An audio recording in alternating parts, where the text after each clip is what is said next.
nos tawag desarrollo ng ambisyon ng pensamento e desejo ng grande e mita echt de coração mita espera ko pouco a pouco, com partners não necessário, lo por llegar na lo qual kuta e sonho aqui para ser realidade.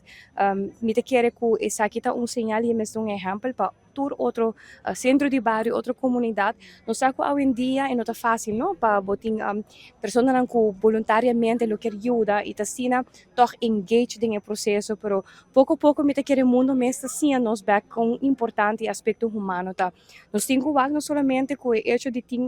centro de bairro ativo, não somente aportar na oferecer atividade, mas está dando aporte também em formação de cidadão, oferecendo deporte, música, arte, e botar três gente junto. E essa é o qual o comitê quer, como gabinete também nos põe como prioridade hopi alto. So bisa que Aruba me se unibag, pero nos me se por criar também, voral agora que não que destruirão de juventude na Aruba,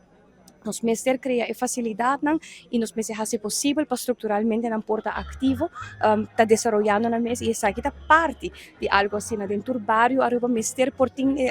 e desenvolver não aqui Dakota tá para a revista para proximamente haia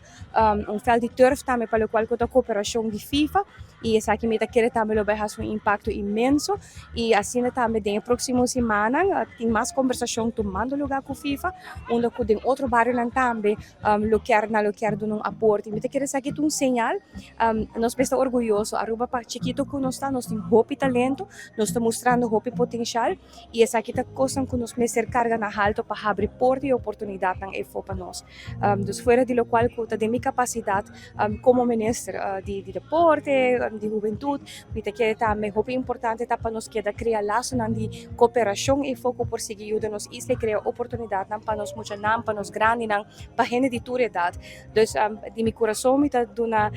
seguro e comissão, pessoa, bestuur, tu gente que está aportando no centro de bairro aqui para bem, tá assim me orgulhoso para o bairro não uni, bairro não que queda manter disciplina para aportar na local que está desenvolvendo de na comunidade, para de comunidade Aruba completa, para sobre mi mesa biso rato passado mi também não cresce de bairro para mim tá ativo no centro de bairro aqui durante minha juventude que men é aporte para a comunidade Aruba completo. Dus seguro de nos banda como gabinete, uno que nos pode aportar, nos lo aporta. E esse aí me quer que tá de nos meta não seguro.